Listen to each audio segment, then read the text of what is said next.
the physicality that was a part of the league. But if you know who you are, you should look at it as information. You can't hand check. You can't contest shots. Really heavily weighted right now with a three-point shot. You get close to the basket, a lot more of your shots will go in.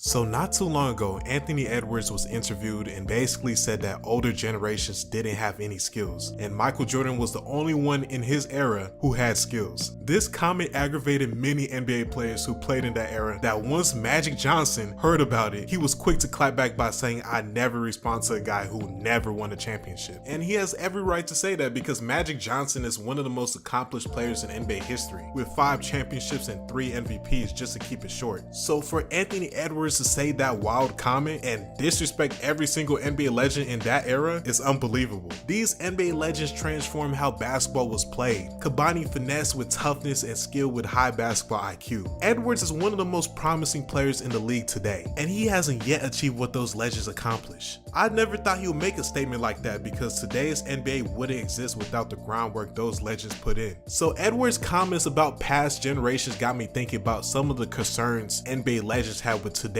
game, and how their views highlight the changes and challenges in modern basketball. So I found clips of 15 NBA legends who share their problems with today's NBA. And after this video, I want you to comment if you agree with any of these legends' takes. So enjoy the video, man. If I'm being honest, bro, I don't think anybody in this generation could have played like 20 years ago.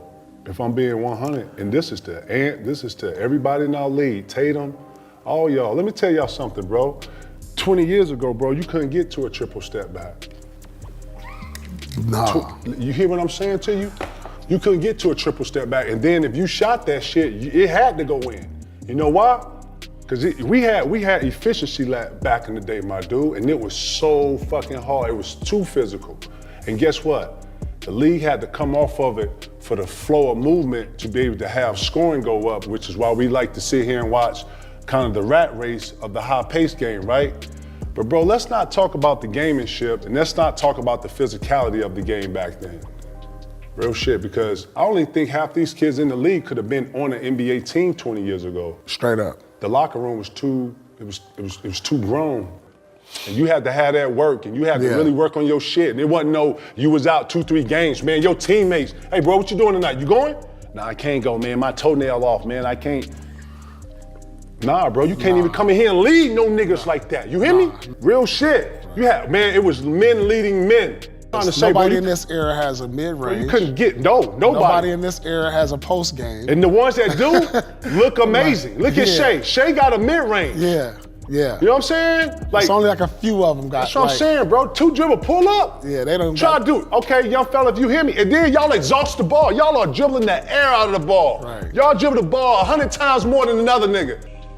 I actually said this a couple of days ago on my Instagram feed, is that the mid-range game is being lost.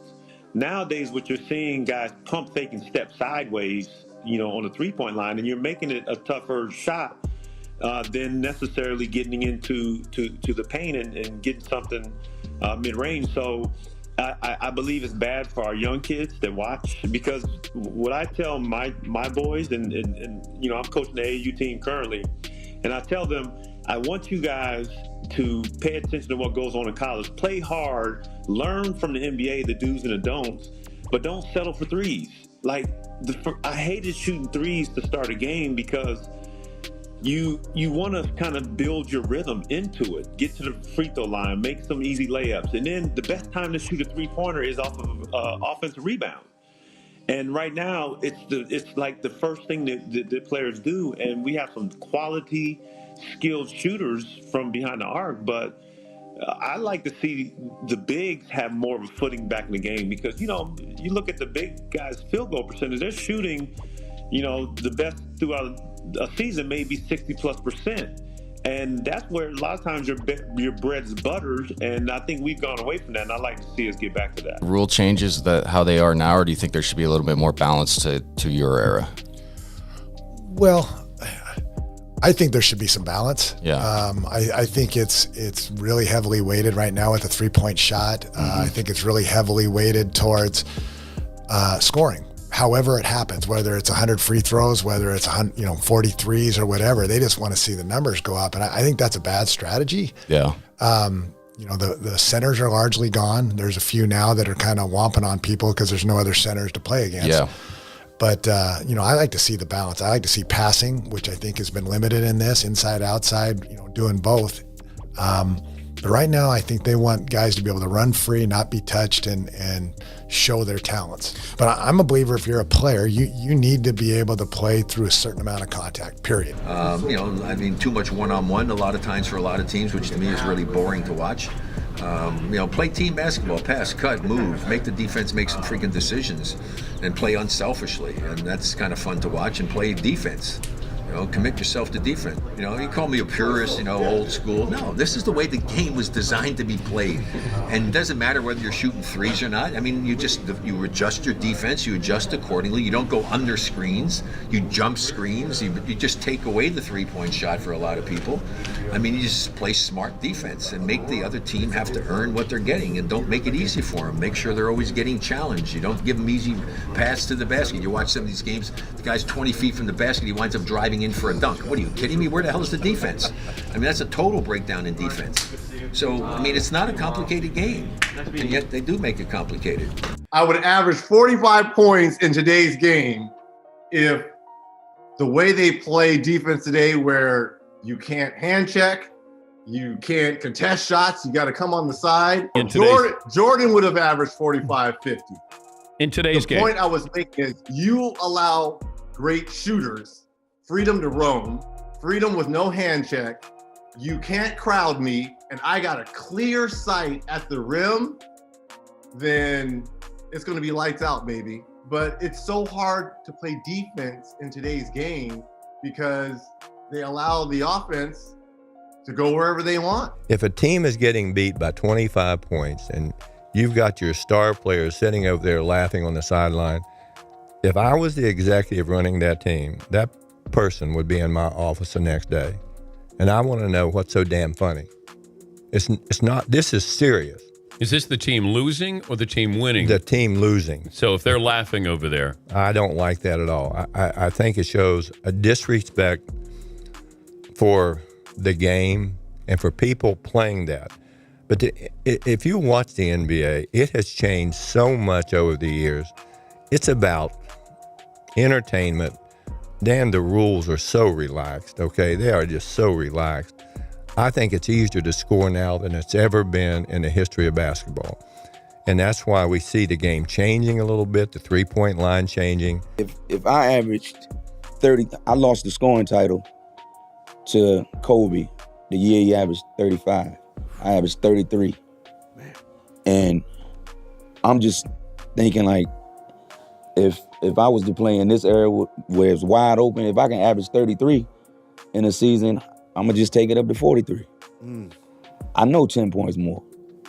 I agree with that. Gotta be. And then what's he doing in this era? God damn. You have guys standing out there heaving up threes that's really not three-point shooters. These players, more than millennials, are focused on developing their skills on the perimeter. You look at taller guys now, they're gravitating more to that three-point line, which it kind of baffles me more than anything, because it's a lower percentage shot, number one.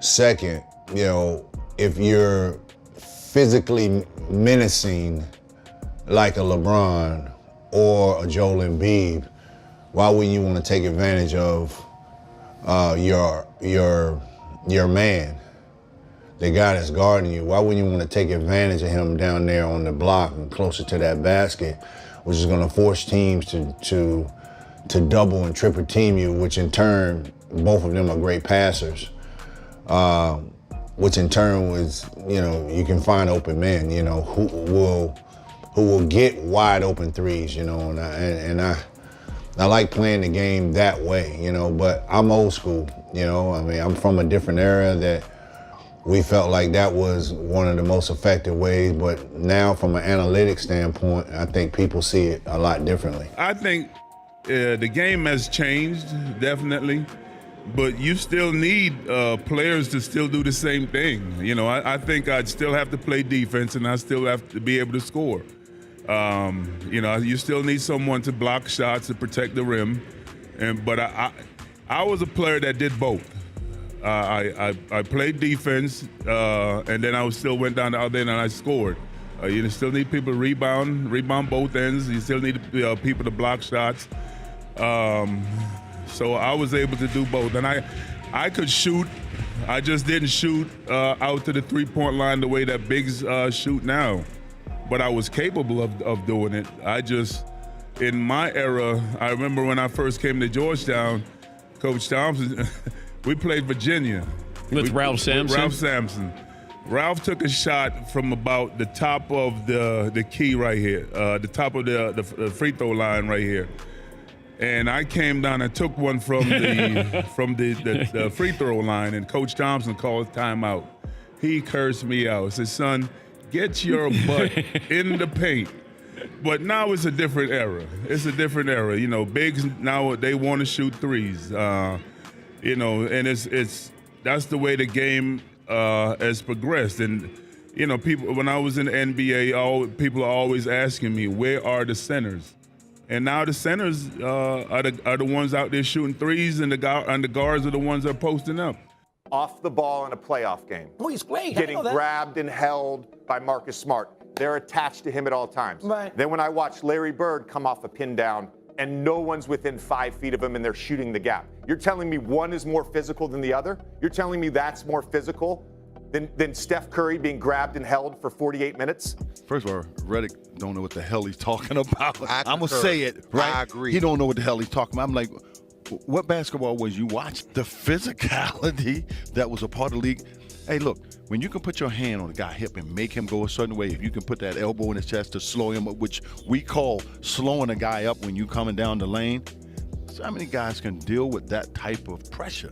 And for J.J. Redick, who played this game, I'm very disappointed that he has said something so stupid. This is the thing I'm having a problem with. Bird, who's a big guy, who got bumped all the time, we played around the basket more than guards played around the basket. So I don't understand the logic for him saying that.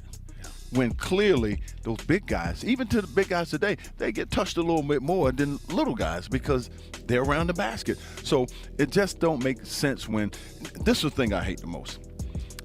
We had our time. It was a great time. It's their time now. Yes. But don't crap on us to prove your point.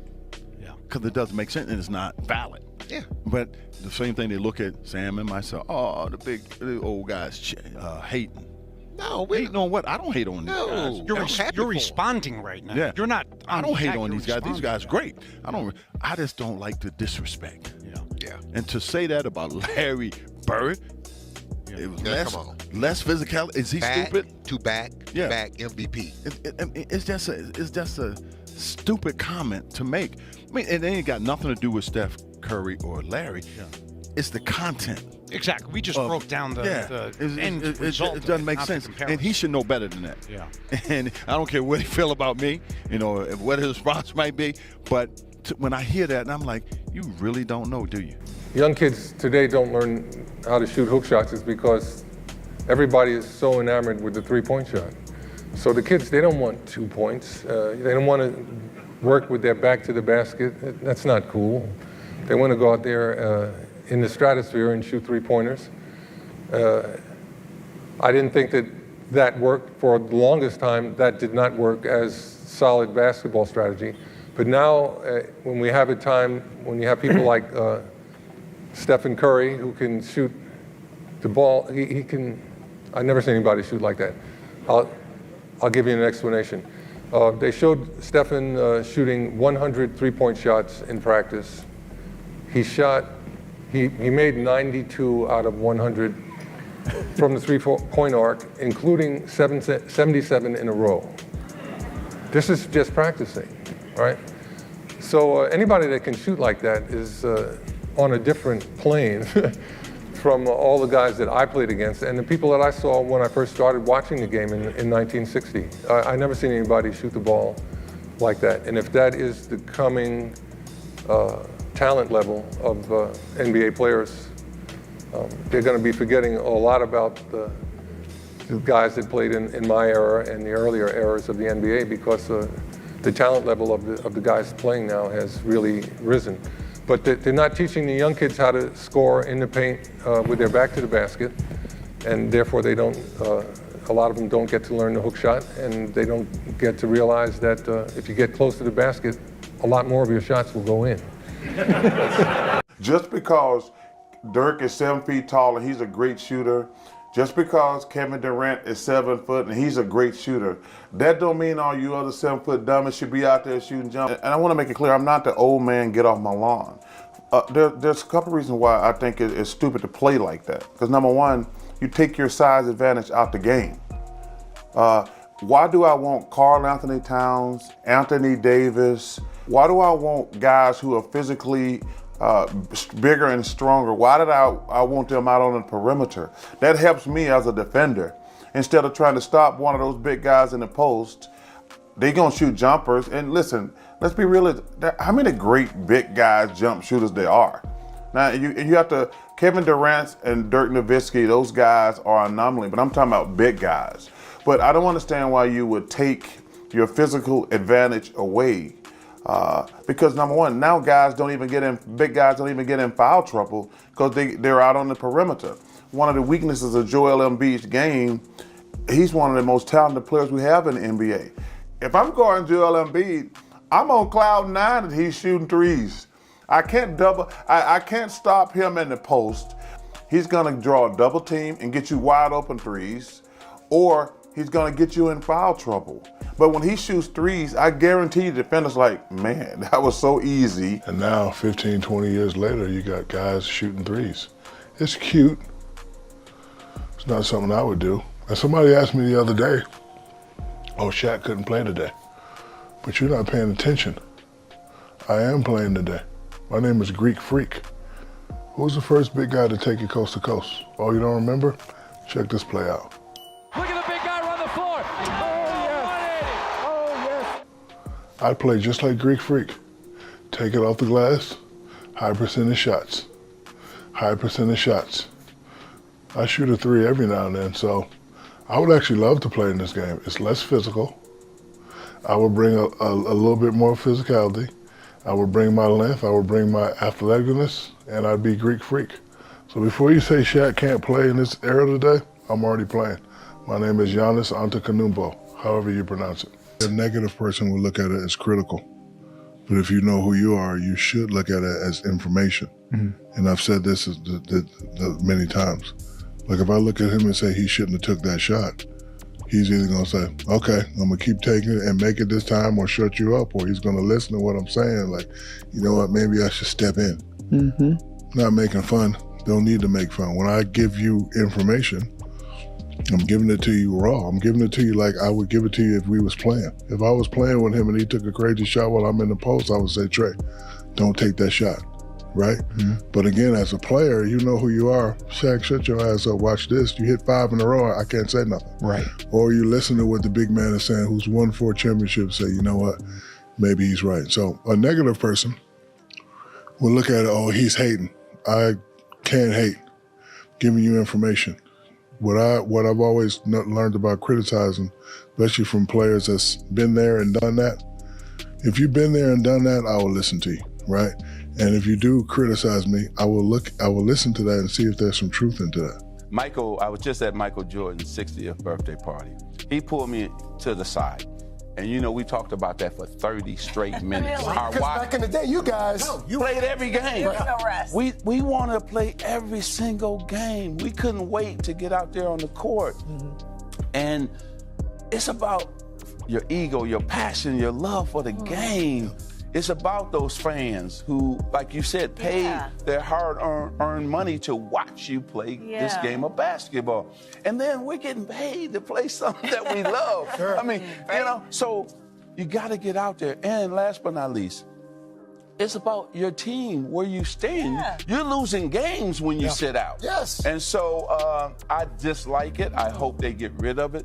And for the fans and for the organization and for the overall health of the game. So guys, I hope you enjoyed the video, and tell me, do you agree with any of these legends' takes on today's NBA? So make sure you like, share, subscribe, and until next time.